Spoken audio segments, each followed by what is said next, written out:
Boa noite a todos. Boa noite a todos. Sejam bem-vindos, principalmente os nossos visitantes, que sejam abraçados cordialmente em nome de Jesus. Eu gostaria de orar no início.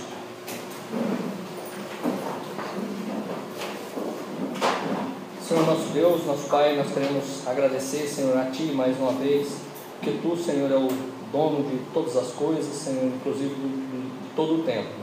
Muito obrigado, Senhor, que a seu tempo Tu viestes aqui na terra, morrestes por cada um de nós, Senhor. Muito obrigado pela obra maravilhosa, Senhor, que Tu fizeste na cruz. Ó Deus, nós queremos Te agradecer que Tu vieste também nos deixou, Senhor, Tu nos deixaste a Tua palavra, Senhor. Nós queremos Te agradecer por esse tempo que nós temos, que nós podemos contemplá-la, Senhor. Nós queremos Te pedir que o Teu Santo Espírito venha visitar-nos essa noite, Senhor, e que possa nos ajudar a ter comunhão íntima contigo, Senhor, que possa preparar os nossos corações para a Tua palavra, Senhor. Amém. Amém.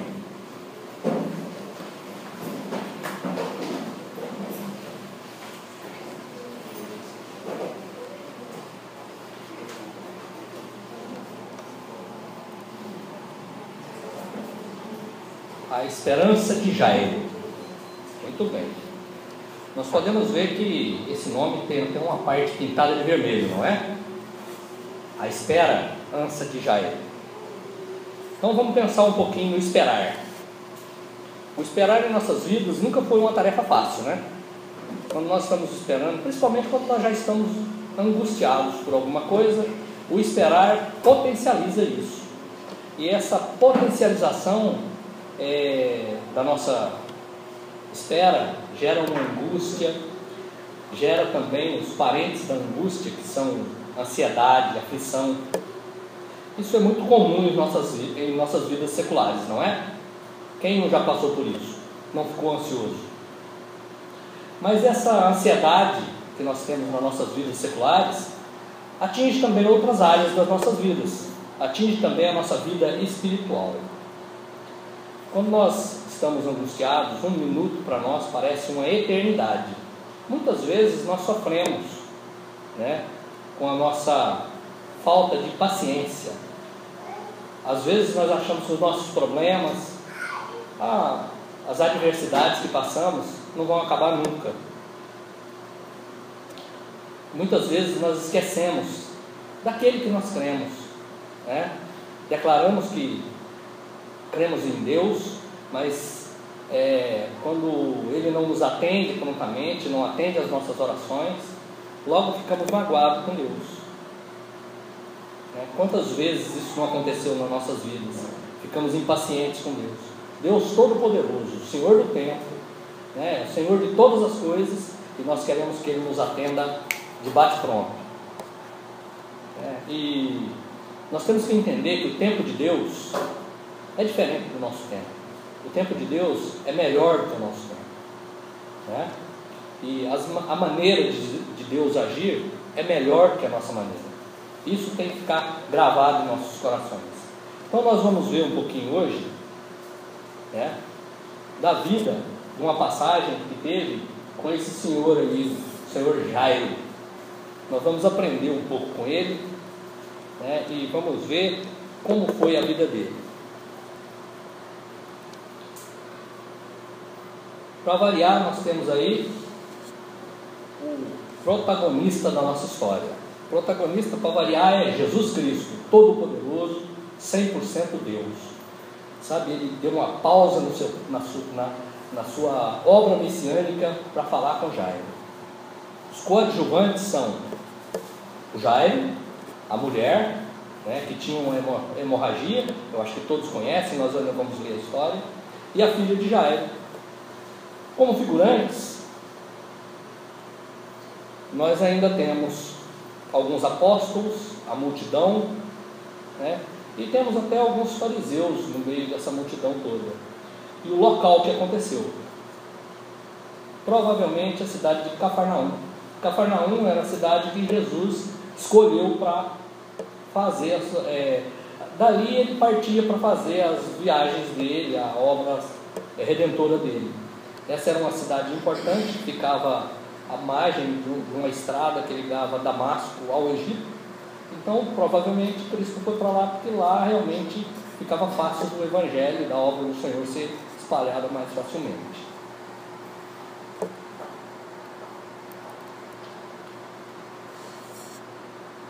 O versículo básico que vai dar embasamento para a nossa dissertação hoje é Marcos 5, de 21 a 42, eu quero ler para os irmãos.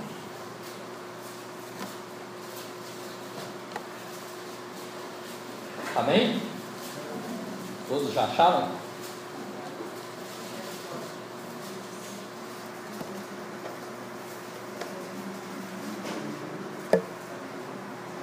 Então eu vou ler. Tendo Jesus voltado de barco para outra margem, uma grande multidão se reuniu ao seu redor, enquanto ele estava à beira do mar.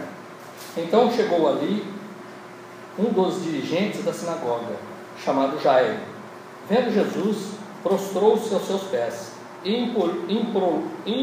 implorou-lhe insistentemente: minha filhinha está morrendo.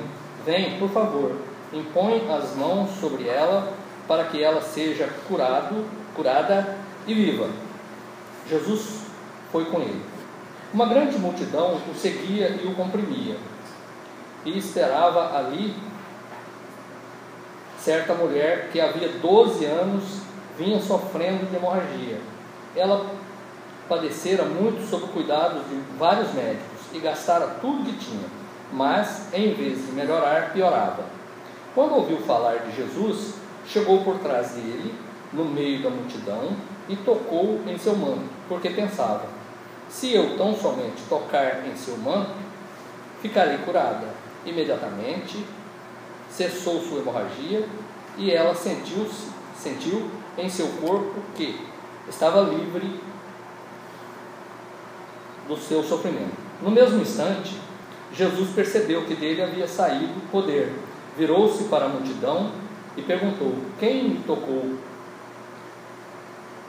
Responderam os seus discípulos: vês a multidão aglomerada ao teu redor e ainda perguntas: quem tocou em mim? Mas Jesus continuou olhando ao seu redor para ver quem tinha feito aquilo. Então a mulher, sabendo o que lhe tinha acontecido, aproximou-se, prostrou-se aos seus pés e, tremendo de medo, contou-lhe toda a verdade. Então ele disse: filha, a tua fé te curou. Vá em paz e fique livre do seu sofrimento. Enquanto Jesus ainda estava falando, chegaram algumas pessoas da casa de Jairo, o dirigente da sinagoga. Tua filha morreu, disseram eles. Não precisas mais incomodar o mestre. Não fazendo caso do que eles disseram, Jesus disse ao dirigente da sinagoga: não tenha medo, tão somente creia. E não deixou ninguém segui-lo, senão Pedro, Tiago e João, irmão de Tiago. Quando chegaram à casa do dirigente da sinagoga, Jesus viu um alvoroço, com gente chorando e lamentando-se em alta voz. Então entrou e lhe disse: por que todo este alvoroço e lamento? A criança não está morta, mas dorme. Mas todos começaram a rir de Jesus. Ele, porém, ordenou que eles saíssem. Tomou consigo o pai e a mãe da menina, da criança, e os discípulos que estavam com ele, e entrou onde se encontrava a criança. Tomou-a pela mão e lhe disse: Talita cumi, que significa menina, eu lhe ordeno, levante. Imediatamente a menina, que tinha 12 anos de idade, levantou-se e começou a andar. Isto os deixou atônitos e perplexos. Amém.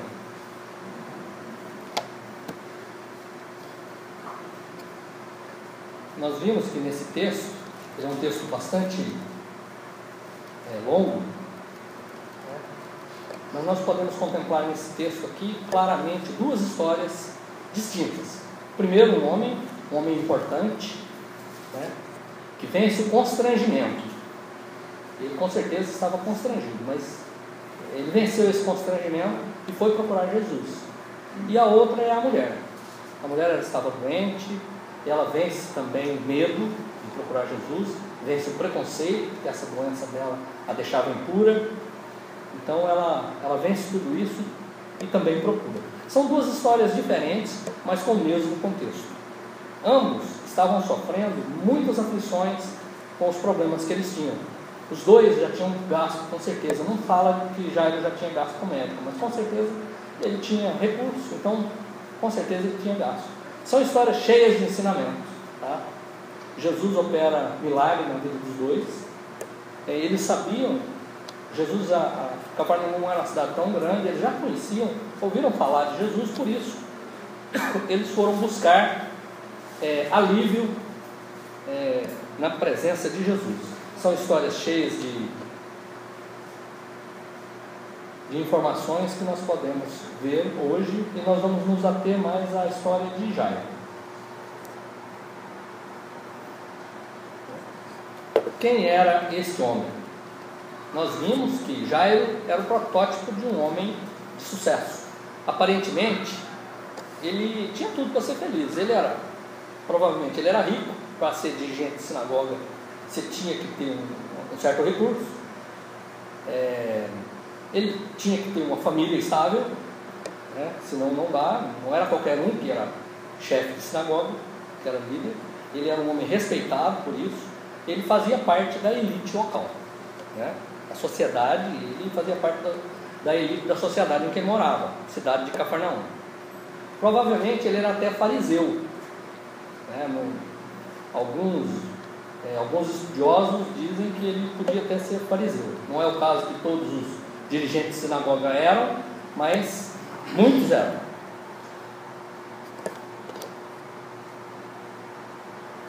Por que esse homem procura Jesus? Jairo, nós já vimos, nós já falamos, ele estava aflito, o coração dele estava apertado. Quem não conhece, não sabe o que é um coração apertado, todos nós sabemos, né? Mas o Jairo estava com uma dor muito grande no seu coração. Ele, quando viu Jesus, ele se humilha, né? Ele viu Jesus, ele caiu de joelho, porque ele estava sofrendo com a sua filha agonizando. E provavelmente, como nós falamos, ele já tinha gasto dinheiro com o médico. Ele tinha uma certa importância na região, ele tinha recurso, e ele usou todos os recursos que ele tinha. Com certeza Cristo já foi assim, o último, porque a filha dele já estava moribunda, estava morrendo, né? Mesmo ele sendo muito importante, nós vimos que ele não deixou aquele orgulho da importância dele, da posição que ele tinha, atrapalhar. Ele foi lá e se ajoelhou aos pés do Senhor, né? Ele não ficou com o seu orgulho dentro dele mesmo para atrapalhá-lo. Ele deixou tudo de lado, todas as coisas de lado, deixou as pessoas chorando na casa dele, né? E foi procurar Jesus. Ele se afastou de muita coisa para buscar Jesus. Nós já vimos como é que o Jairo age, né? Jairo chega, vê Jesus e se humilha, né? Mas o Jairo comete um erro gravíssimo, que nós vamos falar dele agora. Jairo era um homem de autoridade, né? Jairo pega e chega para Jesus e diz: Jesus, eu vou ler Marcos 5 para vocês. E rogava-lhe muito, dizendo: minha filha está moribunda, rogo-te que venhas e lhe imponha as mãos para que sare e viva. Então o Jairo, ele se excede no momento que ele vai dizer para Deus como é que ele deve agir, como é que Jesus tem que agir nas nossas vidas, né? Nós não podemos dizer isso. Ele é o Deus Todo-Poderoso, né? Mas, sabe, Deus não leva os tempos da ignorância. Até me fugiu a palavra aqui, né?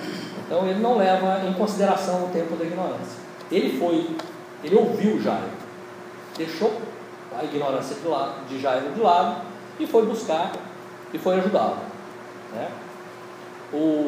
Mas o Jairo vai aprender com ele que o tempo de Deus é diferente do nosso tempo.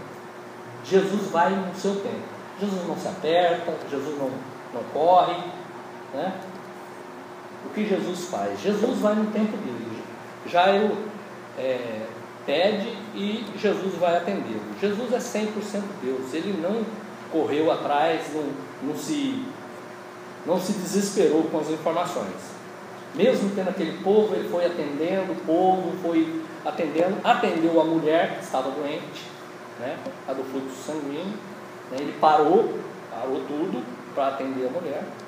E nesse momento, nós vamos ter um aprendizado aqui. Qual foi a atitude de Jairo?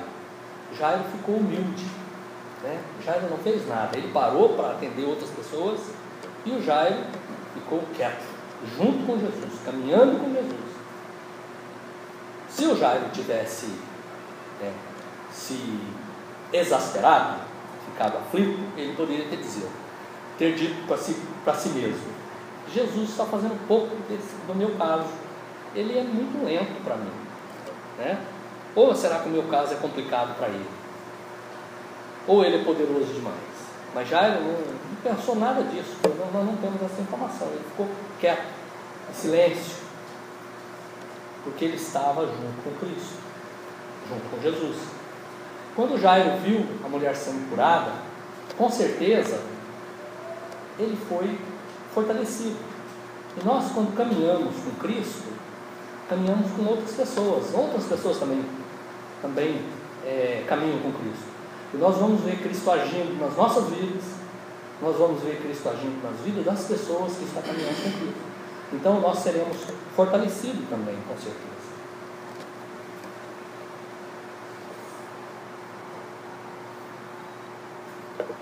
Jairo aprendeu a esperar. Nesse momento que Jesus estava atendendo a mulher, más notícias chegaram, né?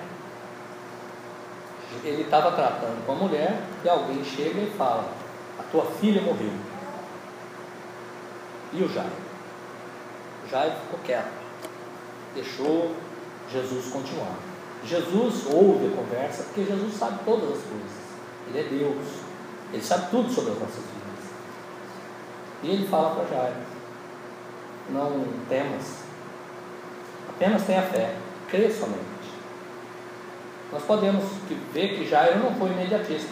Ele não largou Jesus e foi correndo lá para onde estava a filha. Jesus fortaleceu Jairo com o milagre que ele fez com a mulher. Jesus quer fortalecer as nossas vidas. Confiar é fazer como Jairo fez, caminhar junto com Cristo. Se nós estivermos caminhando com Cristo, quando os desanimadores chegarem, que eles vão chegar nas nossas vidas, nós podemos fazer como Jairo fez, nem ouvir, sabe? Prestar atenção no nosso Salvador. Quando a gente faz isso, o resultado é glória para Jesus. No caso de Jairo, o resultado da confiança de Jairo foi glória para Jesus, alívio para o seu coração e vida para sua filha.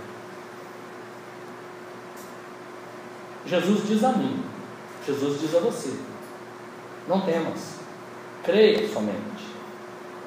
E qual atitude nós temos frente a essas palavras? Como nós reagimos a essas palavras? Nós vimos como Jairo reagiu. Jairo ficou junto com Jesus. Podemos dar glória a Deus todas as vezes que ficarmos andando com Ele. Nós vamos ter alívio nos nossos corações. Nós vimos também que Deus não se limita a espaços. Até o irmão falou na introdução, no caso lá do cego Bartimeu, que Jesus também estava sempre rodeado de muita gente, mas ele está prestando atenção na vida de cada um. Então ele vê a aflição na vida de cada um de nós. Então, todas as vezes que a gente entende o tempo de Deus, nós damos glória ao Senhor. Agora nós vamos ver uma coisa interessante. O que Jairo deixa Jesus fazer na sua casa?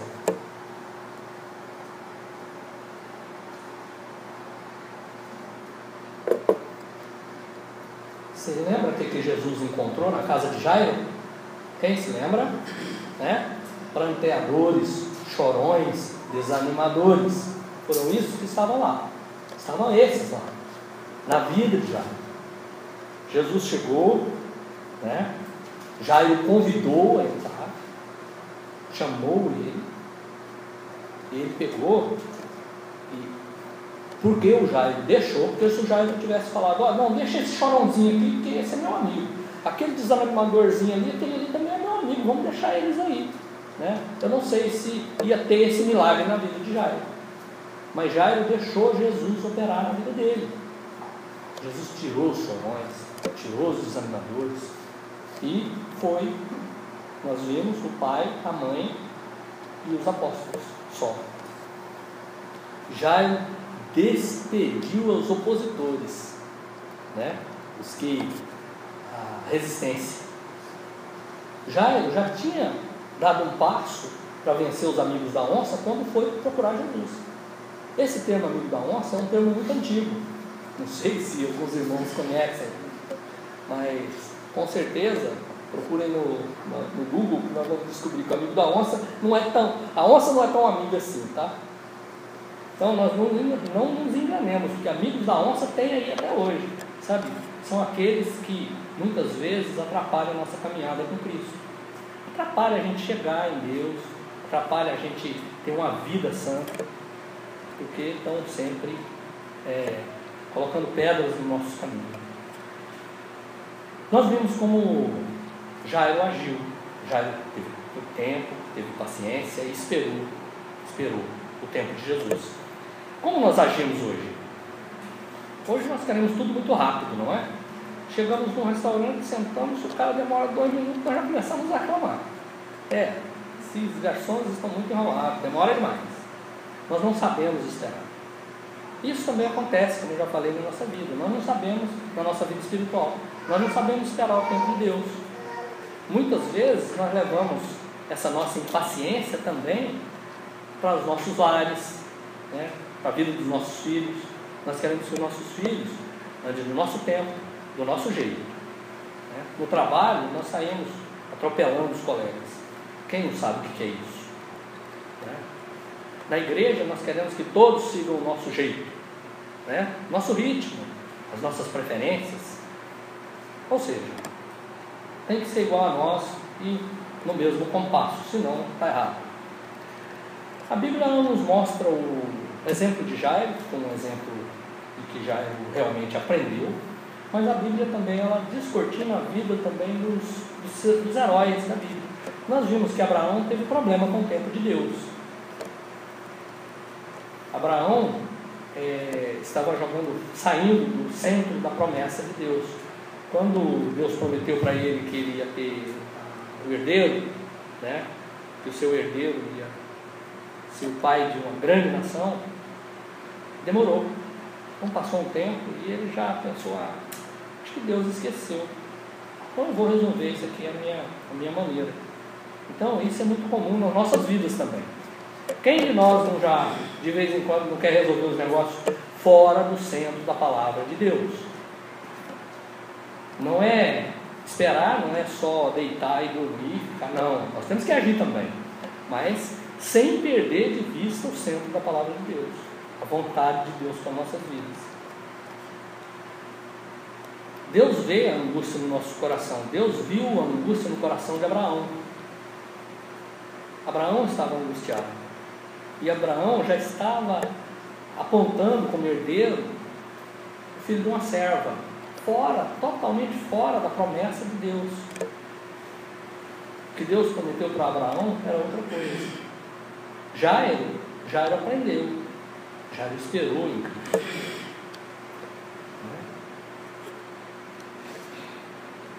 Vamos concluir então.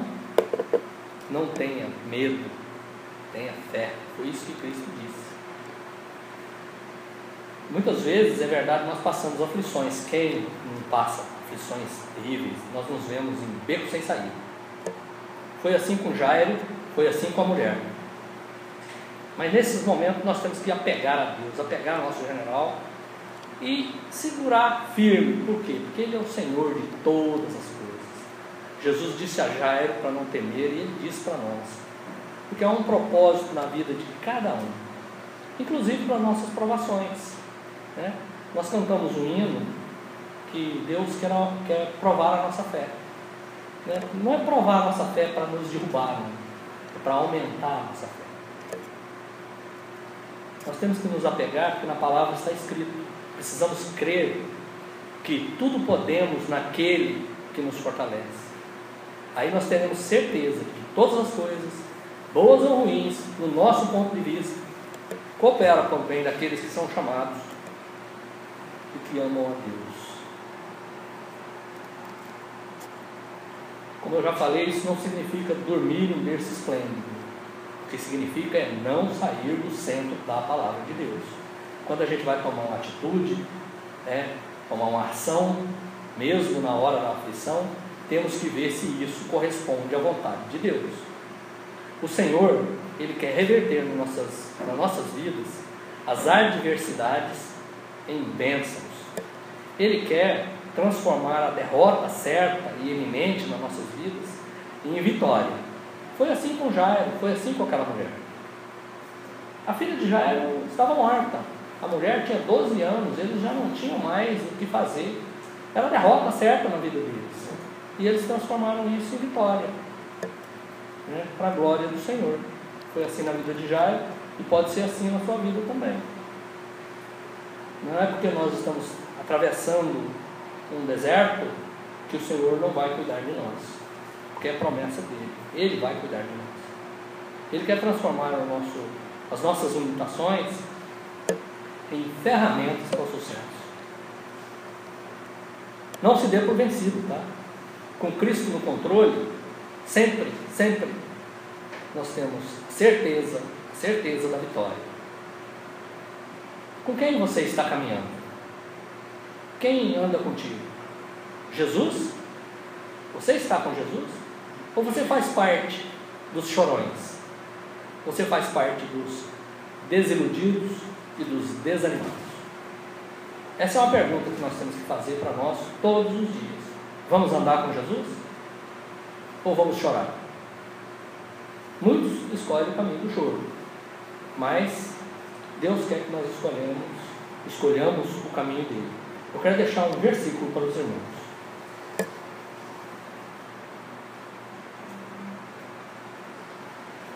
Mas os que esperam no Senhor renovarão as forças, subirão com asas como a águia, correrão e não se cansarão, caminharão e não se fatigarão. Isaías 40, 31. Amém.